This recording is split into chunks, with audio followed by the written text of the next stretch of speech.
আজকাল ইনস্টাগ্রামে একটা রিল খুব ভাইরাল হচ্ছে, এমনকি অনেক ক্রিয়েটার এই নিয়ে ভিডিও বানাচ্ছে যে ফেসবুক নাকি একটা নতুন প্রোগ্রাম নিয়ে এসেছে। নাম তার ফেসবুক ফাস্ট ট্র্যাক প্রোগ্রাম। বলা হচ্ছে এই প্রোগ্রামের মাধ্যমে ইউটিউব, টিকটক বা ইনস্টাগ্রামের যে কোনো ক্রিয়েটরকে মাসে 5 লাখ টাকা পর্যন্ত দেবে। কিন্তু ভাইলো, এই কথাটা অর্ধেক সত্যি আর অর্ধেক মিথ্যা। আজকে আমরা পুরো বিষয়টা পরিষ্কারভাবে বুঝবো। এই মিটার ফাস্ট ট্র্যাক প্রোগ্রাম আসলে কি, আর সত্যি কি এই 5 লাখ মাসে পাওয়া যাবে? ভিডিওটা পুরো দেখবেন, ভালো লাগলে লাইক করবেন আর চ্যানেলটা সাবস্ক্রাইব করতে ভুলবেন না, কারণ আমি নিয়মিত এই রকম ইনফরমেটিভ ভিডিও নিয়ে আসতে থাকি। দেখুন, ভাইরাল হওয়া বেশিরভাগ রিলেই বলা হচ্ছে আপনার ইনস্টাগ্রামের ফলোয়ার থাকলে বা ইউটিউবের সাবস্ক্রাইব থাকলে ফেসবুক আপনাকে ইনভাইট করবে এবং মাসে 5 লাখ দেবে।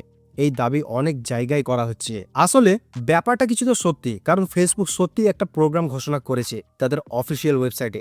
সেখানে বলা হয়েছে যেসব ক্রিয়েটরদের অন্তত 1 লাখ ফলোয়ার্স বা সাবস্ক্রাইবার আছে তারা এই প্রোগ্রামের আওতায় আসতে পারে। এই প্রোগ্রামে প্রতি মাসে $1,000 থেকে $3,000 পর্যন্ত দেওয়া হবে। কিন্তু এখানে কিছু গুরুত্বপূর্ণ শর্তও আছে। প্রথমত, এটা কোনো পার্মানেন্ট ইনকাম না। এই প্রোগ্রাম মাত্র 3 মাসের জন্য। দ্বিতীয়ত, এটা ইনভাইট অনলি প্রোগ্রাম, মানে মিটার নিজে থেকে আপনাকে ইনভাইট করবে, আপনি নিজে থেকে আবেদন করতে পারবেন না।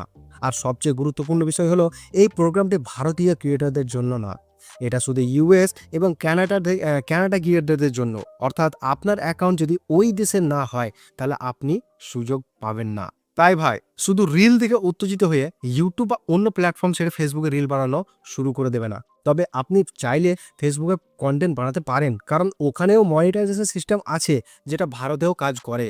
এখানে সংক্ষেপে বললে 5 লাখ মাসে পাওয়ার যে কথা বলা হচ্ছে সেটা পুরোপুরি সত্যি না। আসলে $1,000 থেকে $3,000 পর্যন্ত পাওয়া যায়, কিন্তু সেটা ভারতীয়দের জন্য নয়। মিটা আসলে ইউটিউব আর টিকটকের মতো বড় প্ল্যাটফর্মের সাথে প্রতিযোগিতা করতে চাইছে, তাই তারা বিদেশের ক্রিয়েটরদের আকর্ষণ করার চেষ্টাও করছে। তাহলে বুঝতেই পারছেন, ভারতে এই ভাইরাল রিলগুলোর কোনো বাস্তব ভিত্তিই নেই। এই বিষয়ে আপনার কি মতামত কমেন্টে জানাবেন। আমি আবার দেখা করব পরের ভিডিওতে নতুন কোনো টপিক নিয়ে। ততদিন ভালো থাকুন, সুস্থ থাকুন।